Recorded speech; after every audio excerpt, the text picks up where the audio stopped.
తమిళనాడు రాజకీయాలు చెన్నై రాజ్ భవన్ లో సేద తీరుతున్నాయి. గవర్నర్ విద్యాసాగర్ నిర్ణయం కోసం తమిళనాడు ప్రజలే కాదు దేశవ్యాప్తంగా అందరూ ఎదురు చూస్తున్నారు. తాజా పరిణామాలపై కేంద్రానికి గవర్నర్ రిపోర్ట్ ఇచ్చినట్లు తెలుస్తోంది. గవర్నర్ ఏం నిర్ణయం తీసుకుంటారు, ఎవరికి సీఎం సీటు దక్కే అవకాశాలున్నాయన్నది ఇప్పుడు హాట్ టాపిక్.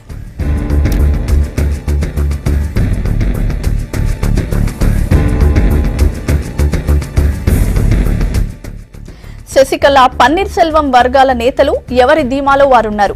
తమకే గవర్నర్ అవకాశం ఇస్తారని రెండు వర్గాలు కాచుకూర్చున్నాయి. క్యాంపు రాజకీయాల్లో శశికళ టీం ఫుల్ బిజీగా ఉంది. ఎమ్మెల్యేలను ఎక్కడికక్కడ ప్యాక్ చేశారు. మరోవైపు పన్నీర్ సెల్వం తనదైన మార్క్తో పవర్ చూపిస్తున్నారు. ప్రభుత్వపరమైన నిర్ణయాలతో శశికళకు చుక్కలు చూపిస్తున్నారు.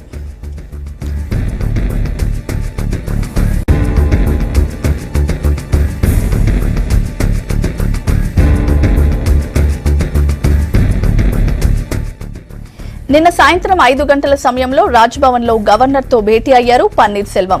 దాదాపు 15 నిమిషాల పాటు ఇద్దరు సమావేశమయ్యారు. తనతో బలవంతంగా రాజీనామా చేయించారని గవర్నర్ కు ఫిర్యాదు చేశారు. మళ్లీ ప్రభుత్వం ఏర్పాటు చేసేందుకు అవకాశం ఇవ్వాలని కోరారు.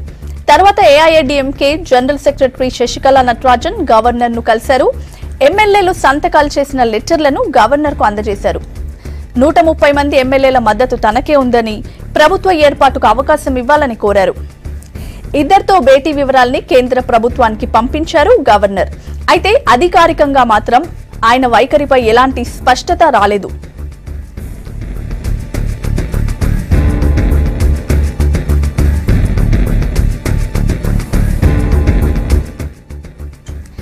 తమిళనాడులోని ప్రస్తుత రాజకీయ పరిణామాలపై అప్డేట్స్ భరత్ అందిస్తారు. భరత్, తమిళనాడు రాజకీయాలు ప్రస్తుతం రాజ్ భవన్ చేరాయి. అందరి చూపు గవర్నర్ నిర్ణయం పైనే ఉంది. అసలు గవర్నర్ ఎలాంటి డెసిషన్ తీసుకునే ఛాన్సెస్ ఉన్నాయి? సెల్వానికి అవకాశం ఇస్తారా, శశికళను ఆహ్వానిస్తారా? స్వాతి, గవర్నర్ అయితే ఇంకో 3-4 రోజుల వరకు ఎటువంటి నిర్ణయం తీసుకోకపోవచ్చనే చెప్తున్నాయి కేంద్ర ప్రభుత్వ వర్గాలు. ఇంకో 3-4 డేస్ ఆయన లీగల్ ఎక్స్పర్ట్ ను కన్సల్ట్ చేసి ఆ తర్వాతే నిర్ణయం తీసుకునే అవకాశాలు ఉన్నట్లు చెప్తున్నారు. పన్నీర్ సెల్వం కూడా ఒక 5 డేస్ సమయం ఇవ్వాల్సిందిగా గవర్నర్ ను కోరినట్లుగా తెలుస్తోంది. గవర్నర్ ఆల్రెడీ ఇంతకు ముందే అంటే నిన్న రాత్రే రాష్ట్రపతికి ఒక రిపోర్ట్ పంపినట్లుగా చెప్తున్నారు. ఆ రిపోర్ట్ లో పన్నీర్ సెల్వం ఏం చెప్పింది, తర్వాత శశికళ ఏం చెప్పింది, వీళ్ళిద్దరూ ఏం చెప్పింది, ఈ టోటల్ డీటెయిల్స్ ను రాష్ట్రపతికి కేంద్ర ప్రభుత్వానికి పంపించినట్లుగా చెప్తున్నారు. సో మనం అయితే ఈ 2-3 డేస్ లో ఎటువంటి నిర్ణయం వెలువడకపోవచ్చనే ఎక్స్పెక్ట్ చేస్తాం. నెక్స్ట్ వీక్ ఏదైనా అంటే మండే, ట్యూస్డే గానీ ఏదైనా ఒక నిర్ణయం వెలువడే అవకాశం ఉన్నట్లుగా తెలుస్తోంది. సో 2-3 ఆప్షన్స్, ఇంతకు ముందు ఉన్న 3 ఆప్షన్స్ అయితే ఉన్నాయి. ఒకటి, శశికళను ప్రభుత్వ ఏర్పాటుకు ఆహ్వానించడం, ఆమెతో ప్రమాణ స్వీకారం చేయించి బల నిరూపణకు ఆదేశించడం, లేకపోతే పన్నీర్ సెల్వన్నే బలం నిరూపించుకోమని చెప్పడం, మూడవది రాష్ట్రపతి పాలన. ఈ 3 ఆప్షన్స్ ప్రస్తుతం ముందున్నాయి. బట్ ఇంకా ఆయన న్యాయ నిపుణులతో చర్చించేందుకే మొగ్గు చూపనున్నట్లు తెలుస్తోంది. స్వాతి, భరత్, మరి గవర్నర్ నిర్ణయం లేట్ అయితే శశికళ వర్గం ఢిల్లీలో రాష్ట్రపతిని కలిసే అవకాశాలున్నాయన్న వాదనలు వినిపిస్తున్నాయి. ఏదైనా ఫలితం ఉండే ఛాన్సెస్ ఉన్నాయా? ఖచ్చితంగా. ఇవాళ రాష్ట్రపతి అపాయింట్మెంట్ కూడా డిఎంకే ఎంపీలు కోరారు. బహుశా ఇవాళ కనుక అపాయింట్మెంట్ ఇస్తే కలిసే అవకాశం ఉంది.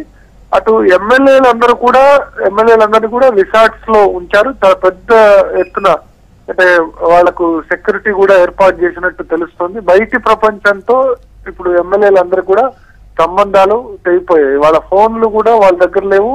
తర్వాత పూర్తిగా ఎక్కడైతే రిసార్ట్స్ లో ఎమ్మెల్యేలు దాచారు, మొత్తం 130 మంది ఎమ్మెల్యేని ఒకే రిసార్ట్స్ లో ఉంచలేదు, డిఫరెంట్ రిసార్ట్స్ లో ఉంచారు. అక్కడ వాళ్ళకి అన్ని ఫెసిలిటీస్ కల్పిస్తూ ఫోన్లు కూడా వాళ్ళ దగ్గర నుంచి తీసేసుకున్నారు.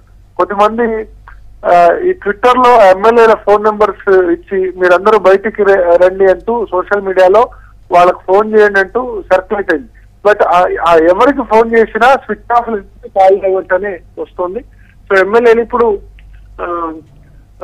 చాలా కీలకంగా మారిన నేపథ్యంలో వాళ్ళకైతే ఉన్నారు. కొద్దిమంది వాళ్ళ కుటుంబ సభ్యులు ఆందోళన వ్యక్తం చేస్తున్నారు. మాతో కూడా మాట్లాడివ్వకుండా వాళ్ళు ఎక్కడికి తీసుకెళ్లారు. సో అసలు దీన్ని ఎట్లా ఈ 130 మంది ఎమ్మెల్యేల గురించి పన్నీర్ సెల్వం కూడా ఒక క్లెయిమ్ చేస్తున్నారు. అదేంటంటే ఈ 130 మంది ఎమ్మెల్యేల సిగ్నేచర్ ను ఫోర్జరీ చేశారు, 130 మంది ఎమ్మెల్యేలు ఉన్నట్టు గ్యారంటీ ఏంటి అని పన్నీర్ సెల్వం గవర్నర్ తో కూడా చెప్పినట్టు తెలుస్తోంది. తర్వాత స్పీకర్ దీన్ని అథెంటికేట్ చేస్తారు, 130 మంది ఎమ్మెల్యేలు నిజంగా ఉన్నారా లేదా, అవసరమైతే మేము అర్ధ గంటలో తీసుకొస్తాం, మీ ముందు పరేడ్ చేస్తామని కూడా శశికళ గవర్నర్ తో చెప్పినట్టు తెలుసు. సో అవసరం లేకుండానే, అంటే దాని గురించి అవసరం లేకుండానే గవర్నర్ ఏదో ఒక నిర్ణయం తీసుకుంటారని చెప్పినట్టు తెలుస్తుంది. పరేడ్ చేయాల్సిన అవసరం అయితే లేదు, అంత అది లేదు, తాను ఏదో ఒక నిర్ణయం తీసుకుంటారని శశికళకి చెప్పినట్టు తెలుస్తుంది. బట్ ఇప్పటికైతే ఈ వీక్ లో శశికళకు వచ్చే జడ్జిమెంట్ గురించి గవర్నర్ వెయిట్ చేస్తున్నారు. ఈ వీక్ లో అయితే జడ్జిమెంట్ లేదు, సాటర్డే సండేలో అయితే జడ్జిమెంట్ రావట్లేదు. మండే రోజు వస్తుందా లేదా జడ్జిమెంట్ అన్నది ఇవాళ తెలియబోతుంది. ఒకవేళ మండే రోజు కూడా రాకపోతే గవర్నర్ ఎంతకాలం ఇలా దీన్ని వాయిదా వేస్తారన్న ప్రశ్న కూడా ఖచ్చితంగా తలెత్తుతోంది. నిన్న శశికళ పన్నీర్ కలిసారు, ఇంకా చెన్నైలోనే గవర్నర్ ఉన్నారు. ఇవాళ ఇంకెవరైనా కలవబోతున్నారా, ఇవాళ ఏం జరగబోతుంది, ఇవాళ డెవలప్మెంట్స్ ఏంటి అన్నది కూడా చూడాల్సి ఉంది. అయితే నిన్న వాళ్ళు ఇద్దరు కలిసిన వెంటనే రాష్ట్రపతికి కేంద్ర ప్రభుత్వానికి అయితే గవర్నర్ ముందు జాగ్రత్తగా ఒక రిపోర్ట్ పంపించారు. కానీ ఆలస్యం జరిగిన కొద్దీ బేరసారాలు కూడా జరిగే అవకాశం ఉంటుంది, హార్స్ ట్రేడింగ్ కు అవకాశం ఇచ్చినట్లు కూడా ఖచ్చితంగా అవుతుంది. ఆలస్యం జరగకపోతేనేమో 130 మంది ఎమ్మెల్యేలు ఉన్నట్టు గ్యారంటీ అంటే క్వశ్చన్ కూడా వస్తుంది ఖచ్చితంగా. 115 మంది ఎమ్మెల్యేలు చాలు గవర్నమెంట్ ఫామ్ చేసేందుకు. శశికళ 130 మంది ఎమ్మెల్యేలని ఆమె ఉంది అని చెప్తున్నారు కాబట్టి ఆమెకు అవకాశం ఇవ్వాలని వాదించే వాళ్ళు కూడా ఖచ్చితంగా ఉన్నారు. ఎందుకంటే ప్రజాస్వామ్యంలో అల్టిమేట్ గా నెంబర్ ప్రస్తుతం అయితే ఖచ్చితంగా శశికళ దగ్గర ఉంది. పన్నీర్ సెల్వం కూడా ఆయన కేవలం 50 లేదా 60 మంది ఎమ్మెల్యేలు మాత్రమే ఉన్నట్టు చెప్తున్నారు తప్ప ఏ దశలోనూ మెజారిటీకి అవసరమైన 117 మంది ఎమ్మెల్యేలు ఉన్నట్లు పన్నీర్ సెల్వం చెప్పట్లేదు. సో శశికళకే అవకాశం ఇవ్వాలి, ఎందుకంటే నెంబర్ ఆమె దగ్గరే ఉంది అని చాలా మంది కూడా ఎక్స్పర్ట్స్ చెప్తున్నారు. కానీ ఒకవేళ మరి వచ్చే వారమే ఆలోపే గనక ఒకవేళ ఆమె ప్రమాణ స్వీకారం చేసిన తర్వాత డిస్ప్రపోర్షనేట్ అసెట్స్ కేసు సుప్రీంకోర్టులో విచారణకు వచ్చి ఆదాయానికి మించిన ఆస్తుల కేసులో కనుక ఆమె దోషిగా ప్రూవ్ అయితే వెంటనే ఆమె ముఖ్యమంత్రి పదవికి రాజీనామా చేయాల్సి ఉంటుంది. 3-4 రోజుల కోసం ముఖ్యమంత్రిని ఈ విధంగా మార్చడం కూడా కరెక్ట్ కాదు. ఒక స్టెబిలిటీ ఉన్న గవర్నమెంట్, స్థిరమైన గవర్నమెంట్ ఏర్పాటు చేయడం గవర్నర్ బాధ్యత. కొంత ఆలస్యమైనా సరే అని కూడా మరికొంతమంది అంటారు. సో ఈ 2 ఆప్షన్స్ లో గవర్నర్ ఏం చూస్ చేసుకుంటారు అన్నది కూడా చూడాల్సి ఉంది. రాష్ట్రపతి పాలన అయితే ఇమీడియట్ గా విధించే అవకాశాలు లేవు. ఎవరో ఒకళ్ళకు మెజారిటీని ప్రూవ్ చేసుకునే అవకాశం ఇచ్చిన తర్వాత ఆ తర్వాత ఇద్దరు కూడా మెజారిటీ లేని పక్షంలో మాత్రమే అప్పుడు ఆర్టికల్ 356 విధించి రాష్ట్రంలో అసెంబ్లీని సుప్త చేతనావస్థలో ఉంచి తీసుకునే నిర్ణయం. ఈ 2 ఆప్షన్స్ తర్వాత అయితే శశికళకు మెజారిటీ నిరూపించుకునే అవకాశం ఇవ్వడం లేదా పన్నీర్ సెల్వంకు మెజారిటీ నిరూపించుకునే అవకాశం ఇవ్వడం, ఈ 2 ఆప్షన్స్ ను కసరత్తు చేసిన తర్వాతే రాష్ట్రపతి పాలన విధించే అవకాశం ఉన్నట్లు ఖచ్చితంగా మనకు అర్థమవుతుంది. ఎందుకంటే రాష్ట్రపతి పాలన విధించడం ఎప్పుడంటే తప్పనిసరి పరిస్థితుల్లో కాన్స్టిట్యూషన్ బ్రేక్ డౌన్ అంటే రాజ్యాంగం సంక్షోభం తలెత్తిన సమయాల్లో మాత్రమే విధించాల్సి ఉంది. ఈవెన్ డిఎంకే కూడా రాష్ట్రపతి పాలనకు వ్యతిరేకం అంటుంది. రాష్ట్రపతి పాలన రాష్ట్రాల్లో అవసరం లేదు అన్న విషయం చెప్తోంది. సో దట్ పన్నీర్ సెల్వంకు అవసరమైతే మద్దతు ఇచ్చేందుకు కూడా రెడీగా ఉన్నట్లు ఇండికేషన్స్ డిఎంకే ఇస్తుంది. పైగా ఎమ్మెల్యేలని శశికళ బంధించారంటూ కూడా డిఎంకే ఆరోపణలు చేస్తుంది. సో ఈ నేపథ్యంలో గవర్నర్ ఈ 2-3 డేస్ లో అంటే మండే వరకు ఏదైనా నిర్ణయం తీసుకుంటారా లేకపోతే సోమవారం లోపు ఏదైనా నిర్ణయం తీసుకుంటారా అనేది చూడాల్సి ఉంది. కేంద్ర ప్రభుత్వ వర్గాలు అయితే ఇంకా ఆయన కన్సల్ట్ చేయాల్సి ఉంది కాబట్టి కొంత ఆలస్యం అయ్యే అవకాశం ఉన్నట్లు కేంద్ర ప్రభుత్వ వర్గాలు చెప్తున్నాయి. స్వాతి భరత్, మరి బీజేపీ ఎంపీ సుబ్రహ్మణ్య స్వామి గవర్నర్ ని టార్గెట్ చేస్తున్నారు, మరి దీన్ని ఎలా అర్థం చేసుకోవచ్చు?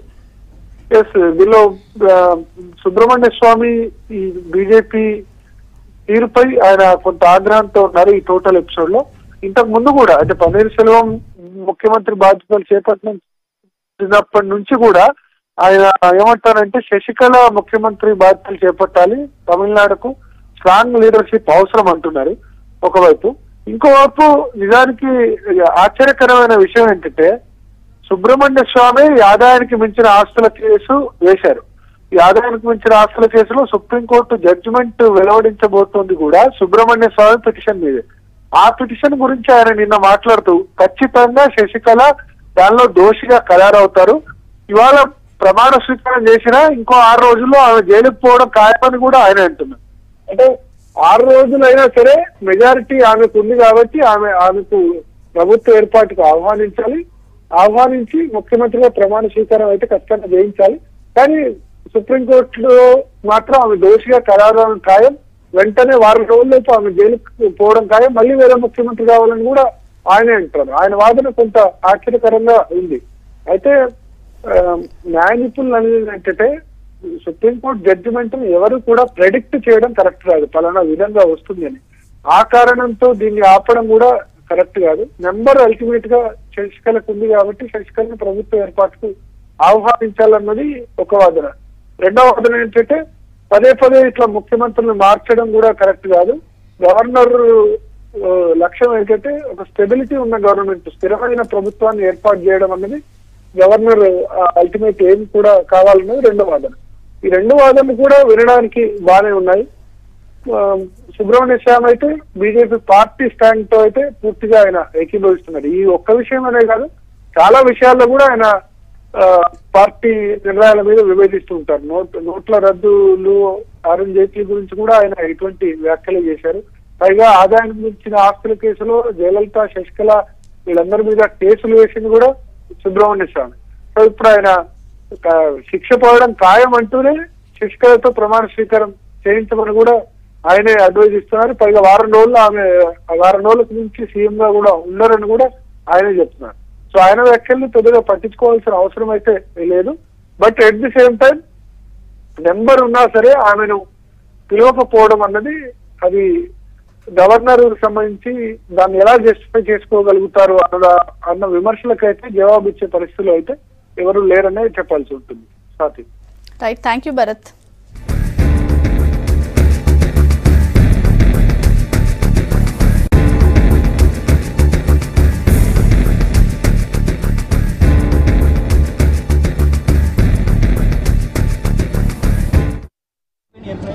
இது அரசியல் ரீதியா நான் பார்க்கல.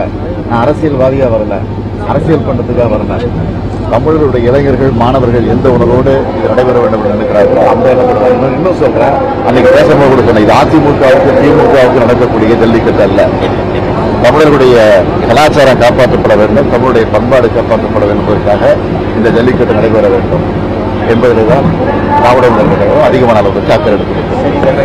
தமிழக அரசோடு இணைந்து செயல்படுதுன்னு சொல்றீங்களா சார்? நிரந்தர ஜல்லிக்கட்டுக்கு அது எந்த மாதிரி? ஜல்லிக்கட்டு வந்திருக்கிற இடத்துல ஜல்லிக்கட்டு நடக்கிற இடத்துல அதிமுகவிற்குள் நடக்கக்கூடிய மல்லுக்கட்டை பற்றி நான் பேச விரும்புகிறேன்.